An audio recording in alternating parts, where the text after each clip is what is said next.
Então, agora a gente vai estudar as características das línguas em Atos 2 e 1 Coríntios 12, 14. Eu creio que muita gente ainda tem dúvida nisso. As línguas em Atos 2 era uma pregação. Os discípulos falavam aos homens. Eles estavam falando aos homens. Enquanto que em 1 Coríntios 12, 14, eram oração. Os crentes falavam a Deus. Aquelas línguas que a gente fala assim, nossa, Araci, Balabanian, Chacaramanaya, aqui, 1 Coríntios 12, 14 é isso, entendeu? Está falando, as pessoas estão em oração, eles estão falando a Deus.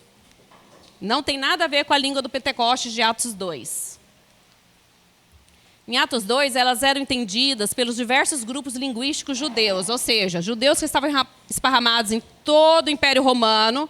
Cada província tinha seu dialeto, a sua língua. E lá em Atos 2, eles ouviam cada um na sua própria língua. Eram línguas reais, línguas que existiam. Já a de Coríntios, elas não eram entendidas. É necessário intérprete. Quando alguém na igreja se levanta e começa a falar assim, balabanian, tem que ter alguém que interpreta, não tem? Senão ninguém vai entender. Não vai ter nenhuma vantagem para quem está ouvindo. A vantagem é pessoal. Sim. Inclusive, eu estava assistindo uns vídeos de um pastor presbiteriano. Meu Deus, que confusão. Porque ele fala assim, ó, isso aqui acabou, não existe. Isso aqui tem que me explicar por que acontece. O pastor falando, né? Por que acontece? Porque como assim? Em 1900 anos, ninguém falou língua nenhuma na cabeça dele, né? E agora acontece um movimento pentecostal e começa a falar, que negócio é esse? Na cabeça dele isso é incompreensível, não existe. Essas línguas aqui, ó, para eles não existe. Então, Atos 2. Essas línguas foram dadas a um grupo, um lugar, um tempo específico para evidenciar a recepção do Espírito Santo. Já em Coríntios, essas línguas são um dom espiritual que continua sendo outorgado para a edificação própria e da igreja. Não deixou, isso aqui surgiu e continuou para sempre. Aquelas lá cessaram. Cessaram aspas, porque eu já vi gente ser tomada pelo Espírito Santo, a gente não pode limitar a ação de Deus, né? E começar a falar numa língua que ele não conhecia, porque no meio da igreja tinha uma pessoa que precisava ouvir aquilo. Um árabe, no meio do culto, e alguém foi tomado pelo Espírito Santo e começou a falar em árabe. Então, esse cessavam é relativo, não é comum. Tipo assim, eventualmente pode acontecer, mas não, a rigor foi mais para essa época. Eram dialetos, eram línguas conhecidas, enquanto em Coríntios eram mistérios que ninguém podia entender. Por isso que a pessoa estava se comunicando com o Senhor em línguas ininteligíveis, porque eram mistérios. Em Atos, não precisa de intérprete, pelo contrário, estava falando da língua do que o pessoal precisava ouvir. Já em Coríntios, até quem fala não entende. Esse negócio de interpretação é tão interessante que eu estava ouvindo um irmão falar que ele era de uma igreja que não acredita nas línguas. E aí ele era adolescente ainda, foi com a irmã dele num encontro. Chegou lá, uma pessoa foi tomada pelo Espírito Santo e começou a falar em línguas. E ele achou a oração a coisa mais linda do mundo. Aí ele saiu com a irmã dele e foi ligar para o pai. Pai, a menina estava orando isso, foi falando o que a menina estava falando. Aí a irmã virou e falou assim, mas calma aí, como é que você entendeu isso? Ele falou assim, uai, ela estava falando, isso aí que eu estou falando. Ela estava falando em línguas. Então aquele adolescente recebeu interpretação e ele nem sabia que estava interpretando, porque ele estava ouvindo como se fosse português. Entenderam? Atos, o propósito dessas línguas era proclamar a grandeza de Deus para todos aqueles povos. Já as línguas de Coríntios é para autoedificação. Por isso que ninguém precisa entender. A pessoa está num processo de autoedificação. E se alguém entender, é porque o Senhor permitiu que houvesse interpretação. As línguas de Atos, faladas por todos aqueles que estavam cheios do Espírito Santo. Já esse é um dom espiritual concedido a alguns. Eu vejo que tem uma certa pressão para todo mundo falar em línguas. Excelente. Se falar é ótimo, não tem nada melhor. Mas se você não receber esse dom, o que a palavra fala? Que Deus concede os dons conforme lhe apraz. O Espírito divide os dons conforme lhe apraz. E não existe um dom melhor do que o outro, entre aspas. Até não é considerado tão interessante para a igreja, é excelente para a autoedificação. Mas para a igreja, o dom de línguas não é tão interessante, concordam? Porque é só para autoedificação. Não quer dizer que ele seja menos importante, mas não é para todo mundo, não é para edificar a igreja. É para edificar a pessoa que tem o dom. Em Atos 2, as línguas são profecias, proclamação das virtudes de Deus aos homens. Está falando das maravilhas do Senhor para as pessoas. E a de Coríntios são oração. O Araci Balabanian lá é palavras dos homens a Deus. Então, era uma evidência que estavam cheios do Espírito Santo, essas línguas. Já em 1 Coríntios, não tem conexão com a plenitude do Espírito Santo. A pessoa recebeu esse dom, ela fala a qualquer momento. Não precisa, normalmente, estar cheio. E, de acordo com Hernandes Dias Lopes, essas línguas cessaram. Isso aqui eu já coloquei entre aspas, né? Cessaram. Eu tenho uma amiga em Goiânia que ela, quando era tomada pelo Espírito Santo, ela costuma falar em espanhol. E ela nunca estudou espanhol. Então eu não sei. Tem muito mistério ainda. E já em 1 Coríntios, continuam porque são um dom espiritual concedido à igreja pelo Espírito Santo. É um dom que, desde quando surgiu, nunca mais deixou de existir. Então, o que acontece? A gente estava falando lá atrás, não dá para... Gente, não vou ter tempo de revisar tudo a aula anterior. Então, se vocês puderem assistir a aula, é muito bom. Assistir a aula que está lá no WhatsApp. Então, a gente estava falando que no momento que aconteceu o Pentecostes, muita gente ficou assim, que isso? O pessoal está bêbado, 9 horas da manhã. E aí, o que acontece? O Senhor levanta Pedro. Uma variedade de povos e nações estavam todos ali, todos ouvindo em sua própria língua. E aí, Pedro se levanta e faz ali o primeiro sermão apostólico, depois da ascensão de Jesus. É um sermão muito longo, que vai do versículo 14 ao 36 de Atos 2. Gente, aqui está todo, não vai dar tempo de ler ele inteiro, mas, resumidamente, ele começa a falar que ninguém estava bêbado, porque o horário era 9 da manhã, e ele relatou a profecia de Joel, que nos últimos dias o Senhor derramará do seu Espírito sobre todos os povos, os filhos e as filhas, as manifestações no céu, as maravilhas, sangue, fogo, fumaça, o sol tornar em trevas, luz em sangue. E aí diz no final, e todo aquele que invocar o nome do Senhor será salvo. E isso aqui, gente, é um resumo daquilo que Lucas lembrava. Esse sermão durou, sei lá, mais de 2 horas, porque diz que no final do dia o pessoal do Sinédrio apareceu lá. Então, de 3 da tarde em diante, ele no mínimo 2 horas de pregação que ele fez. E aí, continuação.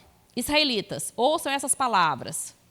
Jesus de Nazaré. Aí ele começa a falar de Jesus. Foi aprovado por Deus diante de vocês por meio de milagres, maravilhas, sinais. Este homem lhes foi entregue por propósito determinado e pré-conhecimento de Deus. E vocês, com a ajuda de homens perversos, ele está falando para os judeus, que usaram as mãos dos romanos, e vocês, com a ajuda de homens perversos, o mataram, pregando na cruz. Mas Deus o ressuscitou dos mortos. Então, o que ele está dizendo? Ele está falando do ministério de Jesus, as obras que foram feitas através dele. Ele está falando da morte de Jesus. Aqui ele está falando que Jesus ressuscitou. E nesse último, ele começa a falar da profecia de Davi. O que Davi disse? Eu sempre vi o Senhor diante de mim, porque ele está à minha direita, não serei abalado.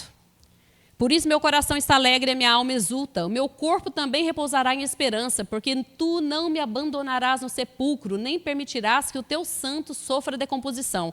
Ele está falando dele, Davi, ou está falando de Jesus? Davi decompôs. Davi morreu. Então ele está se referindo, é profético. Ele está referindo a Jesus.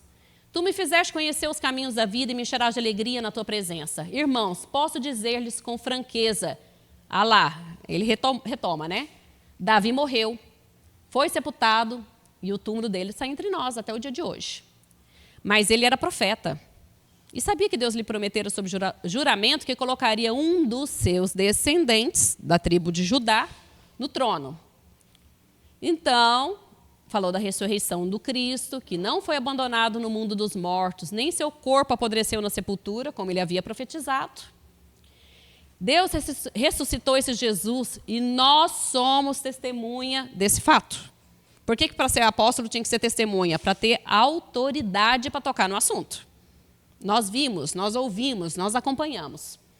Exaltado à direita de Deus, ele recebeu do Pai o Espírito Santo prometido e derramou o que vocês agora veem e ouvem. Ou seja, ele falou do ministério de Jesus, da morte de Jesus, da ressurreição de Jesus e falou da exaltação de Jesus agora, que foi elevado à destra de Deus.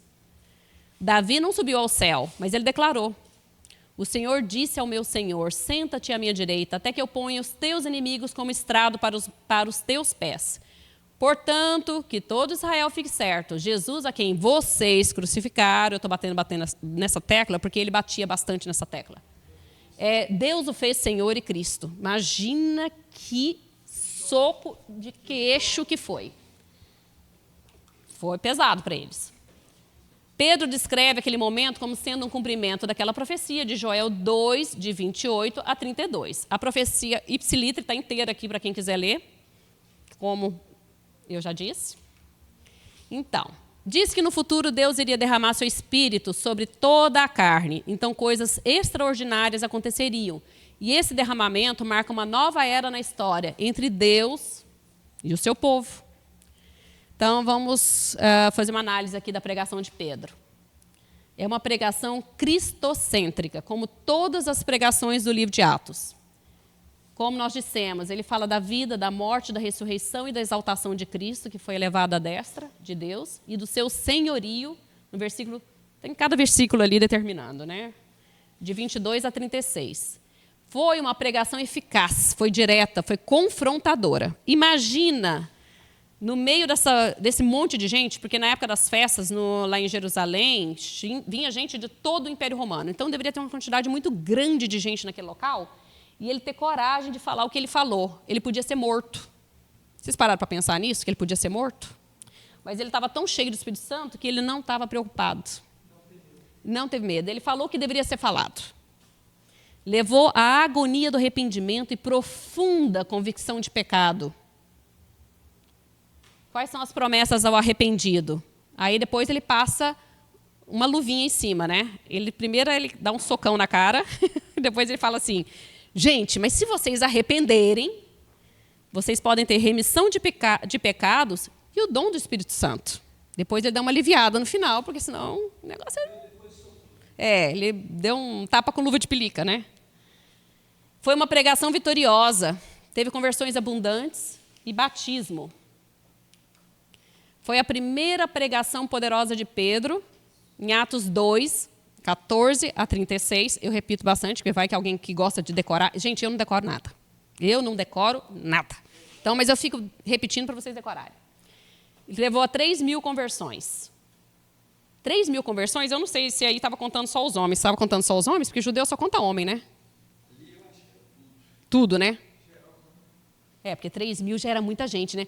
Aí eu vi esse pastor presbiteriano falando que os dons do Espírito Santo praticamente não existem mais hoje, né? Aí ele falou assim: Pedro, numa pregação, converteu 3.000 pessoas. Eu preciso pregar 3.000 para converter um. Eu falei: entendi por quê.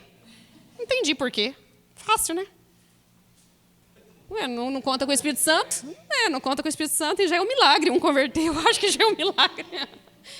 Então, Deus ressuscitou a esse Jesus do que todos nós somos testemunhas. O que é uma testemunha, como eu disse lá de novo? Gente, de vez em quando a gente vai retomar a introdução. Testemunha é um mártir, né? É alguém que fala do que viu, do que presenciou, do que experimentou. É a mesma origem da palavra mártir. Por que é importante ter acompanhado Jesus para ser apóstolo dele? Vou contar a historinha de uma professora aqui. Uma professora nos Estados Unidos estava dando aula e aí perguntou para os meninos, assim, para as crianças, como é que os australianos vivem? Ninguém sabia responder. Aí uma menininha lá do fundo falou assim: olha, professora, é o seguinte, durante muito tempo eles viviam nas fazendas, eles criavam gado, eles criavam cabras, O negócio deles era mais dentro das fazendas. Aí, com o tempo, as pessoas começaram a ir para as cidades. Começaram a trabalhar com empresa, com banco, com indústria. Mas algumas pessoas ainda trabalham nas fazendas. E ainda cuida de gado e de cabra. Aí a professora virou e falou assim, onde você leu isso?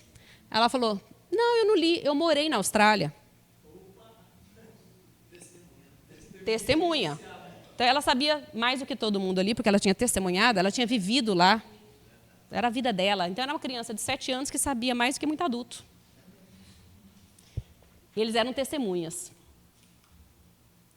De sorte que, exaltado pela destra de Deus e tendo recebido do Pai a promessa do Espírito Santo, derramou isso que vós agora vedes e ouvis.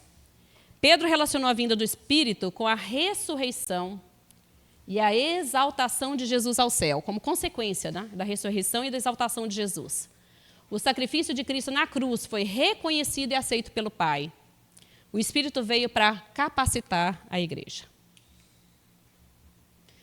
Pregação dele. Arrependei-vos. O arrependimento bíblico significa voltar-se para Deus. Sejais batizados. Foi o que Pedro falou. O batismo não é quem salva. É um rito que marca o ingresso na igreja de Jesus, na sua comunidade de fé. É só um rito, mas é necessário. Recebereis o Espírito Santo. O Espírito Santo é um dom que vem para guiar a pessoa nessa nova jornada, nessa nova vida com Deus. Então, primeiro precisa haver arrependimento. A nossa pregação tem que ser inspirada na pregação que Pedro fez, né? Primeiro tem que levar a pessoa à agonia da sensação que ela está em pecado, que ela precisa entender isso para ela poder se arrepender e dessa forma ela entender que ela precisa ser batizada e, consequentemente, receber o Espírito Santo. Apesar que, em Atos, por isso que eu falo que não existe regra para Deus, em Atos, aconteceu algumas vezes de receber o Espírito Santo e depois ser batizado. A gente vai chegar lá. Então, para Deus a gente não tem como determinar como é que Deus vai trabalhar, ele trabalha do jeito dele. E a multidão? Quando a multidão ouviu o sermão de Pedro, todos ficaram impactados e perguntaram, o que faremos? Quando eles tiveram aquela agonia de sensação que pecamos. E Pedro respondeu o seguinte, arrependei-vos, sejais batizados, em nome de Jesus Cristo, para perdão dos pecados, e recebereis o dom do Espírito Santo. Aí, ó, já decoraram, porque eu já repeti tanto que já acabaram decorando. A nossa pregação precisa ser eficaz. Olha o que John Wesley falou. Coloque fogo no seu sermão ou coloque seu sermão no fogo. Clérigo britânico do século XVIII. Essa história do David Hume e o George Whitefield, é muito interessante. O David era o patrono dos agnósticos. Ele não cria em Deus e era um grande filósofo, conhecido, famoso na Inglaterra. E o George Whitefield foi um grande pastor anglicano, muito conhecido na Inglaterra. Um dia viram o David Hume correndo nas ruas de Londres. Correndo. Aí alguém parou ele e falou, mas que foi que você está correndo tanto? Estou indo ouvir o George Whitefield pregar. Ele falou, mas você não crê em Deus? Ele falou assim, eu não creio, mas ele crê. Entenderam? Testemunha, né? Vida real. Vou falar do Mahatma Gandhi aqui. O Mahatma Gandhi, apesar dele ser um advogado anticolonialista hindu, o melhor amigo dele era pastor. Um cara muito sábio. Então, de vez em quando, eu uso algumas expressões, algumas histórias dele. O Mahatma Gandhi, uma vez uma mãe andou quilômetros com o filho e foi atrás do Mahatma para pedir uma ajuda. Chegou lá, o Mahatma perguntou, o que você deseja? Ela falou assim, eu quero que meu filho pare de comer açúcar. Ele falou assim, volta daqui 1 mês. Ela não entendeu.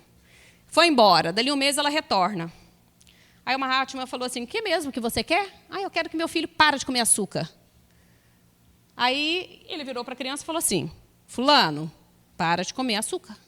Ela falou, mas você não podia ter falado isso há 1 mês atrás? Ele falou assim, há 1 mês atrás eu comi açúcar. Para você pregar alguma coisa, você tem que viver. Para pregar alguma coisa, você tem que viver. Você só tem autoridade quando aquilo é real na sua vida. Se não, nossa, palavras bonitas, mas não é confrontador, não resolve. Ele mesmo comia açúcar.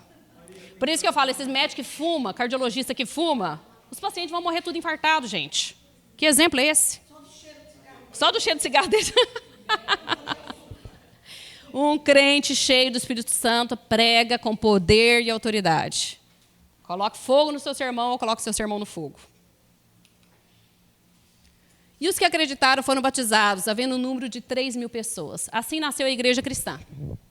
Forte, sobre oração e sobre a liderança do Espírito Santo e a dedicação dos apóstolos. De acordo com o historiador e apologista judaico-romano, famoso Flávio Joséfo, do 1º século, na época do Pentecostes, aí eu vi várias fontes, mas havia cerca de 3 milhões de pessoas em Jerusalém. Até fiquei imaginando como é que tinha tanta gente em Jerusalém. Até entendo que o judeu é fiel nisso, de ir a Jerusalém nas principais festas. Agora, onde cabia tanta gente, eu não sei, gente. Deveria, não sei. E a população habitual de Jerusalém era só 30.000 pessoas. Esse aqui a gente vai assistir um vídeo. Por que meus auxiliares estão longe? Entenderam a importância das festas, que foi estipulado para os judeus lá na época de Moisés. Mas vocês viram que elas têm importância na época que Jesus veio, no Pentecostes, e tem até o final da história da igreja. E não são festas aleatórias, elas têm simbologia. Então, vida da igreja. Nós vimos que no Pentecostes, quando desceu do Espírito Santo, quase 3.000 pessoas se converteram. Como é que eles viviam? Eles se dedicavam ao ensino dos apóstolos, à comunhão, ao partir do pão e às orações. Essas eram atividades básicas da igreja cristã e que os apóstolos estavam envolvidos. Eram eles os responsáveis pelo doutrinamento. E os recém-convertidos perseveravam na doutrina dos apóstolos. A comunhão era o relacionamento de uns para com os outros na comunidade de fé, e eles se reuniam em comunhão e na oração. Eu achei interessante que eu estava lendo aqui sobre a vida da igreja e estava lembrando do documentário Blue Zones, lá da Netflix, das 5 regiões no mundo que o povo passa dos 100 anos de idade. Alguém assistiu? E a vida da igreja lá no... Deus, tudo que ele estipula é para o bem da gente de uma forma global. Saúde mental, saúde física, relacionamentos, é tudo muito perfeito, né? E tudo se casa perfeitamente. E estava vendo lá semelhanças de Okinawa, que o pessoal que passa de 100 anos lá em Okinawa, a vida deles é a vida de uma igreja cristã primitiva, mesmo eles não conhecendo a Deus. E eles estão sendo abençoados. Porque os princípios de Deus levam à bênção independente se a pessoa é cristã ou não, né? Eles vivem o princípio. Igual judeus, normalmente não creem em Deus, né? Mas eles seguem os princípios da palavra, o tanto que eles são abençoados. A maioria dos judeus são prósperos. Eles não creem em Cristo. Não creem em Cristo. Okinawa, eles vivem em cima de 3 princípios. O Hara Hashibu, o Ikigai e o Moai. São as palavras que determinam a vida deles lá, que eles lembram delas todos os dias. O Hara Hashibu significa 80%. Que significa, toda vez que eles sentam na mesa para comer, eles falam Hara Hashibu, para eles lembrarem que eles não podem comer até se sentir cheio. Tem que levantar da mesa com a sensação que cabia um pouco mais. Então, está falando de moderação, está falando de equilíbrio, de domínio próprio. Ikigai é um senso de propósito, um senso de missão. Tem muita gente lá com 90 e tantos anos que estão fazendo instrumentos musicais. Aí eles perguntam para eles, mas por que você está fazendo instrumento musical até hoje? Não, porque daqui 4 gerações eu quero que o meu instrumento esteja sendo tocado por alguém. E eles têm essa sensação de missão, de propósito, que é o que tinha na igreja primitiva, concorda? Eles estavam dando a vida deles por aquilo. O propósito era muito grande. Moai. Moai é o círculo social comprometido. Eles são tão comprometidos, esse pessoal de Okinawa, tão comprometido que assim, todo mundo se aposenta, e aí eles não têm muito que sair de casa, então eles começam a sair para se ver. Então eles começam a andar entre as casas, todo dia à tarde eles dão uma volta na casa de todo mundo, assim. Não é parente nem nada, eles só fazem visita um para os outros. Quando alguém adoece, toda a comunidade ajunta dinheiro para pagar a conta. E eles começam a fazer rodízio de quem vai ficar no hospital com essa pessoa. Porque todo mundo com mais de 90 anos, a maioria dos parentes já morreu, né? Porque essa geração mais nova não vive tudo isso. Essa geração mais nova é fast food. Então, a geração anterior que vive de batata roxa, de legumes, O que eles fazem? Para eles fazerem companhia um para os outros, eles fazem inclusive no hospital, faz rodízio. A cada 6 horas uma pessoa fica no hospital. Aí aquele fulano sarou, outro adoeceu, eles vão fazer rodízio para fazer companhia para essa outra pessoa. Eles nem são cristãos. E estão lá vivendo na igreja primitiva, gente. E não é à toa, estão sendo abençoados, né? Muitos centenários. Todos os dias continuavam a reunir-se no pátio do templo, partiam pão em suas casas e juntos participavam das refeições com alegria e sinceridade de coração. O doutrinamento dos apóstolos ocorria no templo. Só que a comunhão, a ceia, a oração acontecia na casa dos irmãos. Célula, né, gente? Célula. O que a gente faz na célula? Falar e comer. Falar e comer. A sinagoga, essa aqui é uma curiosidade. Jerusalém, eles tinham o templo, mas não tinham sinagogas. Sinagogas, porque a gente ouve depois em Atos, a gente vai ver isso. Todo lugar que Paulo passava, ele ia primeiro na sinagoga falar aos judeus, não era assim? Jerusalém era uma exceção, lá não tinha sinagogas, a não ser uma exceção, a sinagoga dos libertos, que não era para os judeus de Jerusalém, era para os judeus helenistas, judeus das outras regiões frequentarem. Era para peregrinos, turistas, imigrantes, ou seja, eram judeus de língua grega, que liam a Septuaginta, que é o Antigo Testamento traduzido do hebraico para o grego. Eles eram fanáticos, radicais, que subornaram testemunhas contra Estevão. É o mesmo tribunal judaico que condenou Jesus à morte. Eles perderam membros que viraram diáconos depois na igreja de Jerusalém, por conversão. Kibbutz. Todos os que criam mantinham-se unidos e tinham tudo em comum. Eles vendiam as suas propriedades e bens e distribuíam a cada um conforme a sua necessidade. Uma igreja cheia do Espírito Santo tem uma profunda comunhão. Era um só coração, uma só alma. Eles gostavam de estar juntos no templo, nos lares, e partilhavam seus bens e ajudavam os necessitados. Depois a gente vai ver que o amor era tanto que eles fizeram até errado o negócio. Exageraram. Passaram da linha. E tiveram problemas depois, mais tarde, com isso. Eu estou dando um exemplo aqui dos kibbutz pelo seguinte. Os kibbutz é isso que a gente acabou de ver aí. A palavra kibbutz em hebraico significa grupo. Os kibbutz existem até hoje em Israel. São comunidades, olha ali uma foto, são comunidades grandes, que eles moram ali, eles trabalham ali, eles têm uma administração em comum, e tudo que produz volta para todo mundo. É tão incomum, gente, isso aí para mim é uma herança da igreja primitiva. As coisas são tão incomum, que a Aline estava falando nos vídeos dela, né? Que, por exemplo, ninguém é dono de meia nenhuma. Todas as meias vão para lavar, tem uma lavanderia em comum gigante lá, né? Sempre tem uma pessoa que é escalada para lavar roupa. Aí você chega lá, pega a meia que você quer e vai embora. Você viu o nível de comunhão? Olha o nível de comunhão. Você vai lá, pega o que você quer e vai embora. Aí tem um lugar em comum que todas as crianças vão juntas, aí tem alguém escalado para cuidar de todas as crianças. E assim, tudo deles é... Gente, eu falo que é inspiração realmente, porque assim, o pessoal fala, é sistema socialista.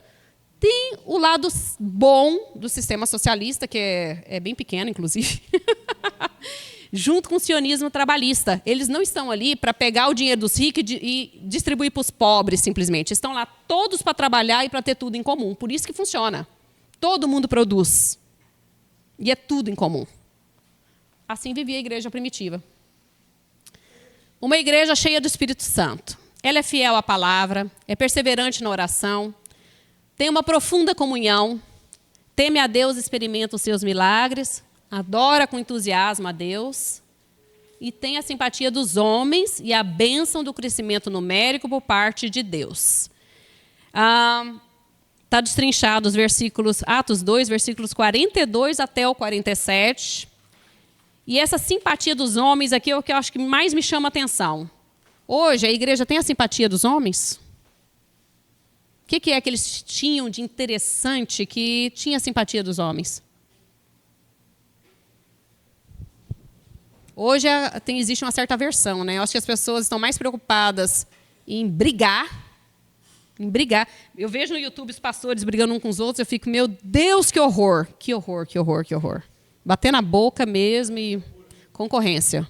E pastores assim, conhecidos, renomados, que têm nome, né? E eles tinham a simpatia dos homens. O crescimento da igreja. No livro de Atos, Lucas faz mais ou menos 10 relatórios do crescimento da igreja. Em Atos 1, 15, ele descreveu como 120 membros. Já em Atos 2:41, deu um salto, gente, em um capítulo, deu um salto para 3.000 membros. Em Atos 4, ele relata 5.000 membros. A partir do Atos 5, ele já não consegue descrever mais. Já é uma grande multidão. O número de discípulos é multiplicado, a igreja se expande para a Judéia, Galiléia e Samaria. E no Atos 16, as igrejas são estabelecidas e fortalecidas no mundo inteiro. Já não tem mais conta. Atos 3 vai falar sobre um milagre portentoso e uma pregação poderosa de novo. Segunda pregação poderosa e cristocêntrica de Pedro. Quem está passando? Você? Eu estou falando, estou achando estranho. Então eu vou largar então. Está indo rápido demais esse negócio. A vida da igreja. Precisamos entender que o Pentecostes foi apenas... Eu estou cheia de auxiliares. O Pentecostes foi apenas o início, a largada. A igreja tem uma missão a cumprir. Foi o início do ministério mais ativo dos apóstolos. No capítulo 3, nós temos Pedro e João curando um coxo. Essa famosa cena, né? Acho que todo mundo conhece bem essa cena. Um milagre extraordinário que atraiu grandemente a atenção das pessoas. Foi desse jeito mesmo, hein, gente? O milagre foi desse forma. Milagre do coxo. Foi seguido de outra pregação poderosa de Pedro e um ataque das autoridades. Tem um revide, né? A cura foi feita em nome de Jesus mediante a fé. Foi instrumentalizada por Pedro. Primeiro milagre apostólico após o Pentecostes. Abriu portas para o testemunho do evangelho. O milagre em si não é o evangelho, né? Mas ele abre portas para que o evangelho seja divulgado, né? O número de conversos subiu para 5.000 depois desse milagre, depois dessa pregação de Pedro. Passa o próximo. Então, vamos ler rapidamente. Gente, leitura dinâmica agora, para não perder tempo. Atos 3, de 1 a 10, diz o seguinte. Pedro e João iam subindo ao templo para orar na hora nona. Hora nona é que hora? 3 da tarde. Então, quem respondeu 3 da tarde? Quem? Quem? Quem mais respondeu? Ui, olha lá. Presta atenção, eu quero ver a gente estudiosa aqui. Deixa eu tacar. É perigoso não voar esse chocolate, não. Então, nisso, quais são os 3 horários que os judeus oram? No dia?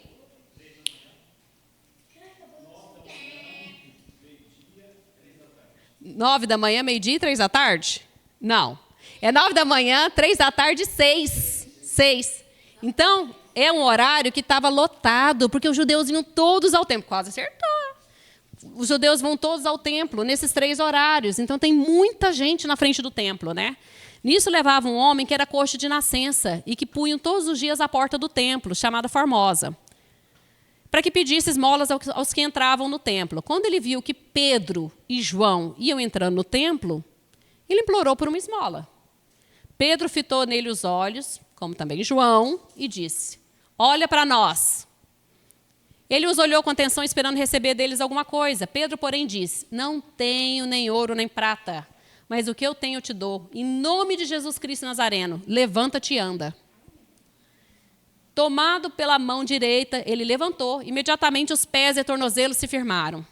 De um salto, pôs-se de pé e andava. E entrou com eles no templo, caminhando, saltando e louvando a Deus. Todo o povo viu andar e louvar a Deus. E reconheceram que aquele coxo que sentava para mendigar na porta formosa do templo, próximo à porta, era aquele que estava curado. E encheram-se de espanto e pasmo pelo que lhe tinha acontecido. Volta. Deixa eu passar, melhor. Volta, só quando eu pedir, tá? Então, olha que interessante. João não tinha dom da cura. Se você não vai ouvir falar em momento nenhum que ele tinha o dom da cura. Não era obrigatório os apóstolos curarem, né? Aqui ele estava com um personagem, estava acompanhando, né? E eu acho interessante a descrição de Lucas, né? Como médico, e outra pessoa teria descrito. Ele simplesmente levantou e saiu andando. Ele teve o cuidado de dizer que os tornozelos firmaram, dando um detalhezinho a mais, né? O que aconteceu aqui?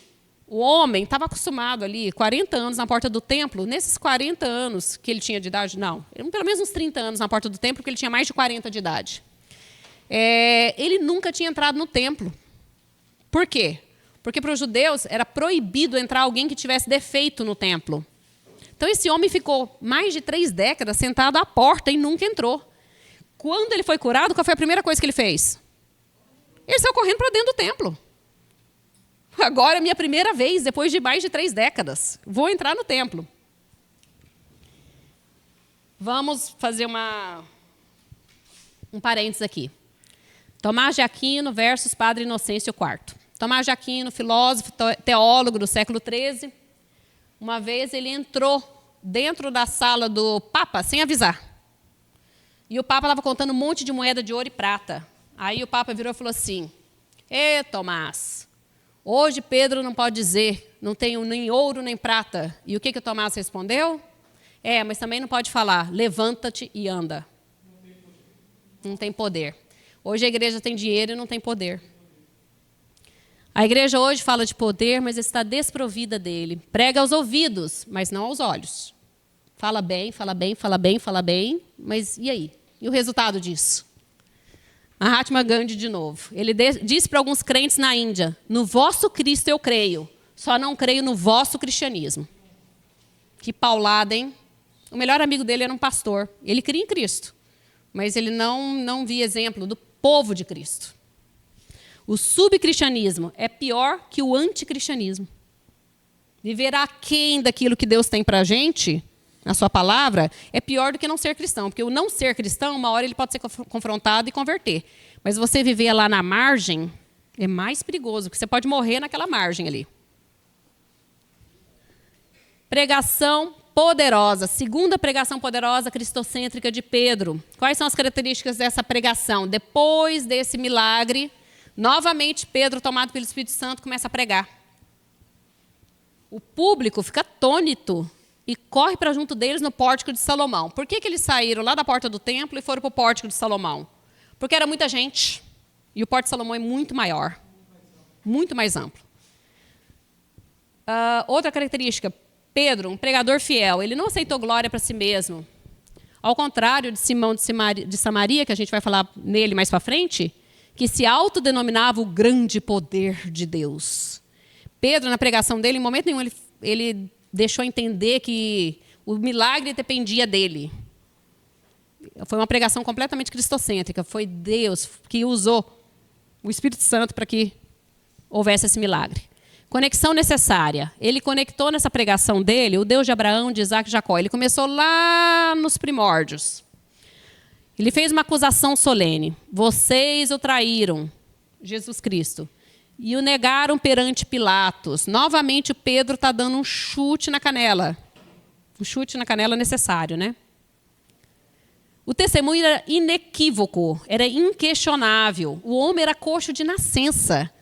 Provavelmente a cidade inteira conhecia esse homem, porque ele estava na porta do templo. Os judeus vão no templo 3 vezes por dia, há mais de 3 décadas. Quem não conhecia esse homem? Ninguém. Houve um atenuante necessário, igual na primeira pregação. Eu sei que o fizestes por ignorância. Então ele deu um chute, depois foi lá e passou um creme. Entenderam? Porque às vezes tem que dar uma atenuada depois. Olha lá, um propósito cumprido. Deus cumpriu o que disse pelos profetas, que Cristo havia de padecer. Esse foi o atenuante. Vocês fizeram isso, vocês mataram o Salvador, só que, de qualquer forma, isso estava previsto, Deus direcionou para que acontecesse isso. Não que ele tenha colocado essa maldade no coração dos homens, mas sabendo que os homens são maldosos, ele permitiu que o filho dele morresse para que fosse cumprido um propósito. Aí vem a exigência clara. Arrependei-vos, convertei-vos para haver um cancelamento dos pecados.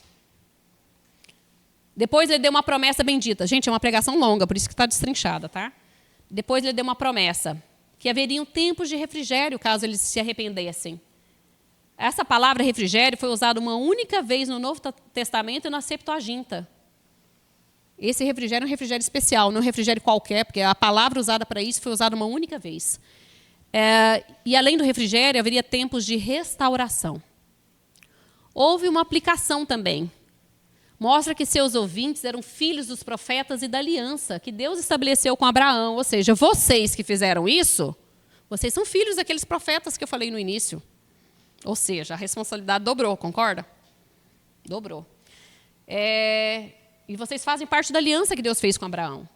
Resultado dessa pregação cristocêntrica e confrontadora de Pedro, a segunda pregação dele em Atos. 5.000 conversos. Logicamente, isso levantou perseguição. Houve uma reação do Sinédrio. Segunda pregação poderosa e cristocêntrica de Pedro.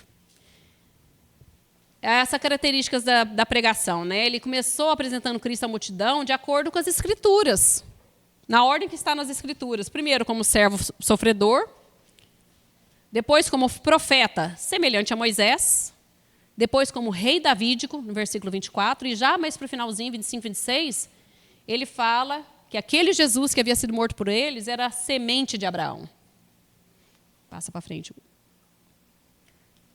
Atos 4. Vamos voar, gente. São 28 capítulos, não dá para a gente brincar muito.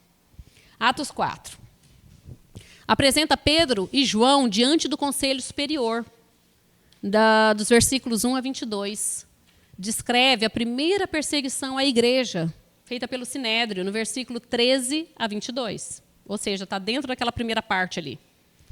A oração dos seguidores de Jesus, do 23 ao 31, e tudo era de todos, falando da vida da igreja, né?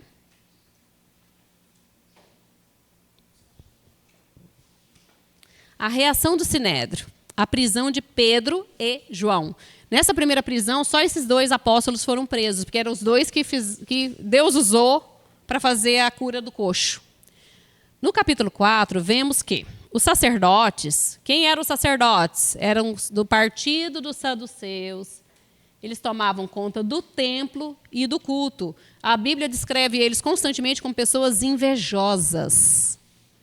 Eles não criam na ressurreição. Então, essa pregação de Pedro era uma afronta muito grande para eles. Não criam em anjos, não criam em demônios, não criam em espíritos. E veio também o capitão do templo, que era um levita. E vieram os saduceus, o restante dos saduceus, que não eram sacerdotes, né? Eles eram os líderes da oposição, era a classe governante dos aristocratas ricos. Eles não esperavam o Messias, não acreditavam na ressurreição, nos anjos, nos espíritos. Os sacerdotes eram justamente do grupo dos saduceus. Eles prenderam Pedro e João no cárcere do pátio do templo. Tinha a cadeia romana e tinha a cadeia, entre aspas, religiosa. A cadeia do pátio do templo. Eles prenderam ali porque ali eles eram autoridade. Lá eles mandavam. E eles ficaram presos até o dia seguinte. Foi ordenado que não falassem mais em nome de Jesus. Que coragem, né? Eles eram autoridades religiosas da época. E, para eles, aquele lá não era o Messias. Portanto, vocês estão proibidos. Né? Eles sentiam que aquilo lá ia atrapalhar o judaísmo, a religião deles, né? Esse cara aí, se ele vira referência, a nossa religião é vã, não existe. Vai evaporar, vai deixar de existir, porque esse cara, até porque eles viam os milagres, eles presenciavam o poder de Deus. Sim, perdeu os privilégios, porque, inclusive, a Caifás, o fim dele foi horroroso, porque o Império Romano descobriu que ele estava roubando o dinheiro do templo. O privilégio era até esse, o dinheiro. A visão deles é poder. Poder e dinheiro. Poder, dinheiro, autoridade. Eles achavam que Jesus ia ser assim, desse tipo deles, né? Sim. Seria alguém muito poderoso, mais poderoso que ele. Eles faziam parte da aristocracia, ou seja, o grupo mais rico de Israel, né? Eles queriam domínio. Ops.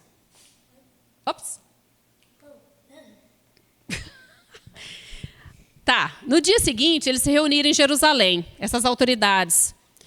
Quem eram as autoridades que estavam reunidas? Os anciãos, os escribas, o sumo sacerdote Anás. Eu botei nepotismo ali, porque aquela galera ali para baixo, Caifás, João, Alexandre, todos eram da linhagem do sumo sacerdote. Então, eles iam passando, eles não estavam seguindo a lei de Deus, porque era só os descendentes de Arão que era para ser. Mas aí o Império Romano botou Anás por interesses pessoais, como o representante morna, o sumo sacerdote. E eles arguíram Pedro e João. Com que poder? Dunamis ou dinamis, foi a palavra original no grego. Com que poder ou em nome de quem fizestes isso? Eles responderam: seja conhecido de vós todos e de todo o povo de Israel que em nome de Jesus Cristo Nazareno, nossa, era tudo que eles não queriam ouvir, né? Em nome de Jesus Cristo Nazareno, aquele a quem vós crucificastes e a quem Deus ressuscitou dentre os mortos. É outro chute na canela. Em nome desse é que este está são diante de vós. Ou seja, em nome de Jesus Cristo o Nazareno que ressuscitou, é que essa pessoa, esse coxo, está andando aí, vocês estão vendo. Vocês perceberam, está todo mundo vendo. E aí eles levaram uma ameaça daquela, cala a boca, não pode falar em nome de Jesus. Senão vocês fizeram ameaça, né? Aí o que Pedro e João responderam? Julgai ser justo diante de vós, ouvir-vos antes a vós do que a Deus, pois nós não podemos deixar de falar das coisas que nós vimos e ouvimos, que nós somos testemunhas, mártir no original, né? Um minutinho. Os líderes judeus estavam preocupados com o crescimento da igreja cristã. Falou, se a gente não barrar aqui agora, não fizer ameaça, não fizer pressão, essa igreja vai crescer tanto que a gente vai perder poder. Diziam de John Knox, esse homem teme tanto a Deus que não tem medo de homem algum. Não devemos temer os que matam o corpo, mas não podem matar a alma. John Knox teve 3 grandes rainhas no pé dele o tempo todo, que odiavam ele, que queriam acabar com a vida dele.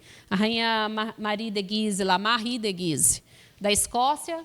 A rainha Maria, que depois a gente vai ver um pouquinho dela aí para frente, né? A Maria Sanguinária, que matou mais de 300 líderes cristãos. E a Maria da Escócia.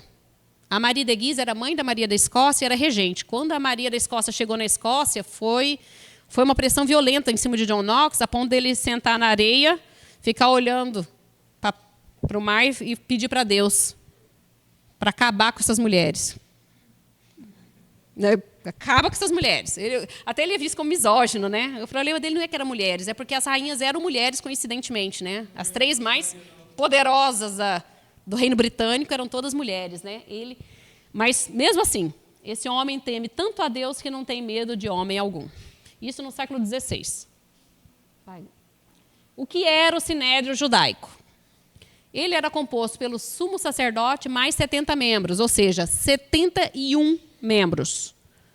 Eram as autoridades, né, os sacerdotes, que no geral eram saduceus. Era um cargo nepotista que estava sendo passado de pai para filho, ou no caso de Anás e Caifás, Anás passou para o genro, Caifás. Anciões, que eram os líderes leigos da comunidade, chefes das principais famílias aristocráticas, na maioria eram saduceus. Quando o cara era diferenciado, culto, ele era uma autoridade, um sacerdote. Quando ele era rico, poderoso, saduceu, mas não era culto, ele entrava para o grupo dos anciões. A diferença aí era a cultura. E os escribas, que eram os doutores da lei, que na maioria eram fariseus. A gente lembra que, na época de Jesus, quem eram os principais inimigos de Jesus? Os fariseus. Os fariseus. Agora, na época dos apóstolos, quem eram os principais inimigos deles? Os saduceus. Os fariseus praticamente não aparecem mais. Agora são os saduceus que são os inimigos dos apóstolos. Observação, foi o Sinédrio judaico que sentenciaram Jesus à morte. A corte. Prisão de Pedro e João ainda. Depois, ameaçando-os mais ainda, os soltaram, não tendo como os castigar, por causa do povo, porque todos glorificavam a Deus pelo que acontecera. A cidade inteira estava dando glória. Você imagina a pressão popular. Era perigoso a população partir para cima deles, né? Então não teve jeito, ameaçou eles de novo e vai embora. Achando que isso ia intimidar os homens cheios do Espírito Santo. Os apóstolos incultos, iletrados, não recuaram diante das ameaças arrogantes do Sinédrio. A arma de guerra da igreja foi a oração. A casa onde eles estavam reunidos tremeu. O Espírito Santo é uma pessoa viva. Nós precisamos continuamente estar cheios dele. Esse enchimento do Espírito Santo é diário. O que você come hoje não serve para você amanhã, não é? O enchimento do Espírito Santo é a mesma coisa, tem que ser diário. E essa aqui é a casa onde eles estavam reunidos tremeu. O que significa isso? A presença de Deus era tão forte, tão real, que essas são as teofanias, né, que a gente vê a descrição da manifestação de Deus, que pode se manifestar na forma de terremoto. Eles estavam acostumados já com isso, pelo jeito, né? No dia que Jesus foi crucificado, não teve um terremoto? Então, eles estavam acostumados com essas manifestações da natureza, indicando, no dia de Jesus morreu também, não teve um escurecimento do sol? Então, fenômenos da natureza provando que Deus estava ali. Características de uma igreja cheia do Espírito Santo. Ela busca a companhia dos irmãos nos tempos de tribulação. A gente vê isso nítido nas pessoas não cristãs. Que elas estão com problema, o que é que elas fazem? Elas vão buscar pessoas, irmãos, para ajudá-los nessa tribulação. O que é que elas fazem? Vai procurar um advogado para ajudar a resolver o problema, vai dar propina para alguém resolver o problema, vai chorar na internet para todo mundo ouvir. Essa é uma característica da igreja cheia do Espírito Santo. Busca o Senhor Todo-Poderoso em oração. E como a igreja orou? Eles trouxeram à mente a soberania de Deus, a glória, a majestade, o poder. Está descrito lá isso. Eles oraram fundamentados na palavra de Deus. A rebelião humana contra Jesus foi prevista por Deus e não coloca em risco a soberania divina. Eles entendem que a maldade humana não frustra os desígnios de Deus. Pode até atrapalhar, pode atrasar, dar dor de cabeça, mas o resultado final é aquele que Deus quer. Ninguém consegue frustrar os desígnios de Deus. Não pedir a cessação dos problemas. Isso aí é o que mais chama atenção nesse texto de Atos 4. Eles não pediram para parar o problema. Ai, Senhor, extermina os nossos inimigos. Porque Davi orava assim, né? Mata, Senhor! Não, essa igreja está cheia do Espírito Santo. Ela não faz isso. O que ela faz? Mais poder para testemunhar no meio deles. Eles querem mais do Espírito Santo. Eles querem mais ousadia. Tem expectativa da ação milagrosa de Deus no seu meio. Eles estão esperando cada vez mais milagres, mais manifestações para poder pregar o Evangelho. Não por fim, né? Não é o fim deles, mas como um meio de. E ela é revestida com poder para pregar a palavra com autoridade. A igreja unida, orando diante da perseguição, ela continua pedindo o quê? Vamos repetir. Intrepidez, ousadia para pregar, curas, sinais e prodígios por intermédio de Jesus. Será que a gente hoje não precisa mais disso também, não, para pregar o Evangelho? Eu fui lá na igreja Sião, né? Agora, 2 domingos seguidos que eu estava lá em São Paulo, e eu estava vendo o movimento de jovens lá, está uma coisa assustadora. Assustadora no bom sentido. Porque como eles têm muita manifestação do Espírito Santo, é um atrativo gigante para os jovens. A Pietra falou, ai mãe, eu preciso encontrar com o meu grupo, porque ela faz parte de um grupo de jovens deles online. E ela tem uma líder, uma tal de Bárbara. E aí ela falou, eu preciso encontrar com o meu grupo na praça tal, porque eles vão evangelizar. Eu falei, tá bom. Aí o Orestes levou ela lá. Vila Lobos, Praça Vila Lobos. Chegou lá, tinha um grupo grande de pessoas, tinha um pastor que orienta, a evangelização é assim, assim, assim, dá as dicas. Não sai sexo feminino e masculino junto, em grupos, não pode ter um rapaz sozinho. Aí contou uma cantada que ele levou de um cara que ele foi evangelizar. O cara falou assim, nossa, isso que você está me apresentando é tão bom, que é até melhor do que se eu dormisse com você, o cara falou para ele.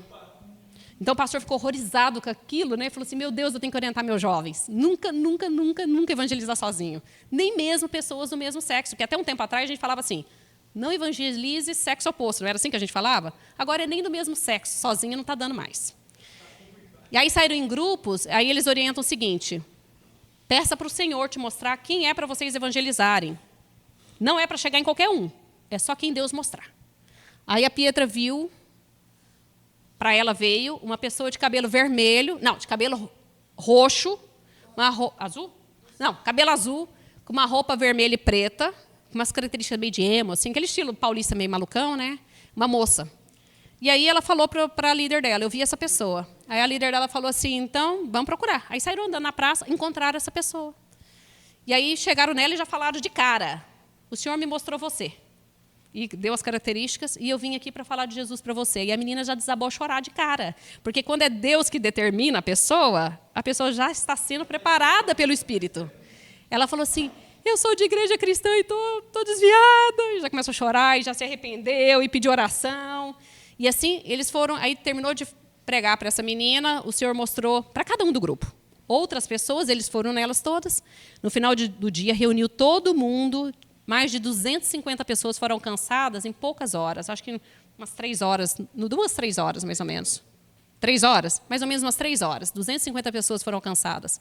A gente precisa mais do poder de Deus. E é top, né, quando tem a intercessão direcional, né? Sim, sim. Eles não é aquela coisa assim, eu gosto tanto de Jesus que eu vou sair pregando para qualquer um, em qualquer lugar, de qualquer jeito. Não. Tem a direção do Espírito Santo. A pessoa certa, da forma certa, no momento certo. E com essas manifestações de Espírito fica tão mais fácil. Uma pessoa que recebe uma cura, o coração dela fica aberto, na hora. Na hora. Está preparado. Essa manifestação, por exemplo, uma vez eu estava na igreja em Catanduva, São Paulo, e um professor meu de neurologia foi visitar a igreja. Sentou lá atrás. E o pastor Marco Antônio era muito usado. Muito usado. Quanta palavra eu recebi dele, meu Deus. E terminou o culto, ele saiu, ele não conhecia esse professor meu de neurologia, eu conhecia, por isso que eu fiquei prestando atenção, né, na movimentação. Um homem totalmente assim, meio ateuzão. Ele saiu lá da frente no final do culto, foi lá quase na última fileira e falou no ouvido dele uma palavra de conhecimento. O homem recebeu um quebrantamento tão grande, porque Deus falou exatamente o que ele precisava ouvir. Aí não tem como não converter, gente. Não tem como não converter. O Espírito Santo não é um fluido que continua mecanicamente igual após derramado, mas é uma pessoa viva, que conforme a situação e atitude dos fiéis, torna a sua presença eficaz de forma nova e especial. Volta. Olha, ele não é um fluido, ele não derrama continuamente.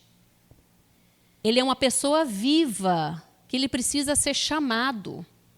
A gente precisa querer a comunhão dele. Que conforme a situação, você está em pecado, você vai ter a manifestação do Espírito Santo na sua vida? Conforme a situação e a atitude do fiel. Eu estou cheio de Espírito Santo, dali a pouco eu dou um grito e xingo com alguém. Torna a sua presença eficaz de uma forma nova e especial. Vai, Google. Charles Spurgeon subia as escadas do púlpito da igreja do Tabernáculo em Londres dizendo, eu creio no Espírito Santo, eu dependo do Espírito Santo. Charles Spurgeon a gente considera, um grande pregador do Evangelho. Ele sabia que não havia nada nele de especial. Ele dependia do Espírito Santo, então ele já subia para ele não esquecer. As escadas do templo, eu creio no Espírito Santo, eu dependo do Espírito Santo. Para que quando ele chegasse lá, o Espírito Santo, estou aqui. É mais fácil um leão tornar-se um vegetariano do que uma pessoa converter-se a Cristo sem a obra do Espírito Santo. Precisamos ser continuamente cheios dele. O enchimento de ontem não serve mais para hoje. A gente vê isso em Atos 2:4, em Atos 4:8, em Atos 4:31. Não vai dar tempo de ler, gente. Depois está lá o slide para vocês. A porção diária. É o maná. Se deixar de um dia para o outro, estraga. Vai, Gu. Tudo era de todos. A plenitude do Espírito Santo manifesta-se através da unidade espiritual e do amor solidário. John Stott diz que a plenitude do Espírito Santo se evidencia nos atos, como nas palavras, no serviço, como no testemunho, e tanto no amor à família, como na proclamação ao mundo. Então, a plenitude do Espírito Santo, ela é evidenciada em coisas que, como a gente fala, como a gente vive e como a gente pensa. O testemunho altruísta da igreja. O amor traduzido em ação. Os crentes adoravam a Deus, amavam as pessoas e usavam as coisas. Como é que é hoje? Ama as coisas, usa as pessoas. Concorda que o negócio está todo invertido? Está tudo invertido. Sem o Espírito Santo, a gente se torna humanista, a gente se torna egoísta, egocêntrico. A gente ama as coisas, adora as coisas também e usa as pessoas. Ao contrário. A venda das propriedades era voluntária. Hoje em dia tem aquelas igrejas assim, doe o seu carro para a obra de Deus. Mas calma aí, na Bíblia não era assim. A pessoa sentia, a pessoa queria, ela dava voluntariamente, ninguém pedia para eles, né? Era voluntária e esporádica, acontecia de acordo com a necessidade. O altruísmo exemplificado é Barnabé. Barnabé era um homem bom, que sempre investiu na vida das pessoas, a sua fé era demonstrada por obras. Vendeu um campo, trouxe o valor e depositou aos pés dos apóstolos. Não passa, Gu. Seu gesto despertou a admiração dos crentes. Ananias e Safira cobiçaram a honra que Barnabé recebeu por ter sido generoso. Barnabé, a gente vai ouvir falar bastante dele depois na primeira viagem missionária. Não só porque ele foi atrás de Paulo para pedir que Paulo ajudasse ele. Então, no comecinho da viagem, ele é até o líder da expedição. Mas, passa para frente. Então, no Atos 5, a gente vai começar a ver melhor essa história. Ananias e Safira, né, a hipocrisia maligna na igreja, a manifestação do poder de Deus por meio da igreja, os milagres, as maravilhas, a perseguição que isso gerou, a perseguição implacável à igreja, e aí intervenção providencial em favor da igreja. Todo o capítulo 5 está dividido em 4 tópicos. Barnabé. Enquanto Barnabé vendeu uma propriedade e levou o valor aos pés dos apóstolos porque quis, porque ele era generoso, Ananias e Safira fizeram o mesmo. Só que eles retiveram a parte dizendo que estavam dando valor total. Um pecado deles foi a hipocrisia, a avareza, mentira, roubo, porque eles provavelmente, a Bíblia insinua que também foi roubo, a propriedade é deles, não porque era um roubo, porque provavelmente eles comprometeram com aquele valor, que é do valor da terra inteira. E como eles não fizeram, acabou sendo roubo também, porque houve um compromisso. Eles não tinham obrigação de dar nada, mas eles tinham feito um compromisso e eles estavam querendo dar a entender que eles eram tão bons quanto Barnabé, se inspiraram no Barnabé, né? Enquanto Barnabé foi inspirado pelo amor, Ananias e Safira foram inspirados pelo egoísmo. Eles queriam falar, nossa, vocês são demais, vocês são incríveis, vocês doaram tudo. Enquanto Barnabé ofertou para a glória de Deus, Ananias e Safira ofertaram para a sua própria glória. Eles queriam um reconhecimento da igreja. E enquanto Barnabé foi inspirado pelo Espírito Santo, Ananias e Safira foram inspirados por Satanás. E depois a gente vai ver que o negócio é bem mais grave do que isso. Gente, agora é o seguinte, para aí. A gente vai ouvir uma musiquinha. Quem conhecer, canta junto, porque Barnabé é uma musiquinha antiga, do Guilherme Kerr, vocês vão memorizar quem é Barnabé, porque a gente esquece dele. A gente fala tanto de Paulo e Pedro e esquece dele. Então, isso aqui é didático, tá? Pode passar. Mais um. Vem de Deus. Agora é impossível esquecer, né, gente? Vamos lá. Sim. Pode falar. Movimento pentecostal. E aí, o que aconteceu? Então, vocês que são teólogos, têm saber dar respostas à altura, muito cuidado com essas narrativas de concorrência. Então, a gente vai passar rapidamente pelo movimento pentecostal para poder relacionar com a primeira igreja, a igreja primitiva. Sim, mas falta 2 minutos ainda. Calma aí, só para eu terminar. O Senhor julga o pecado com severidade no início de um novo período da história da salvação. Por que Ananias e Safira foram mortos e muitos fizeram o mesmo erro depois e não tiveram a mesma pena? Por quê? Porque toda vez que começa um novo período, algo de muito sério, Deus pune com muita severidade para aquilo servir de exemplo para as pessoas saberem que não dá para cometer aquele erro. Por exemplo, quando o tabernáculo foi erguido, Deus matou Nadab e Abiú porque apresentaram fogo estranho ao Senhor. Lembra que foi uma coisa bem pesada?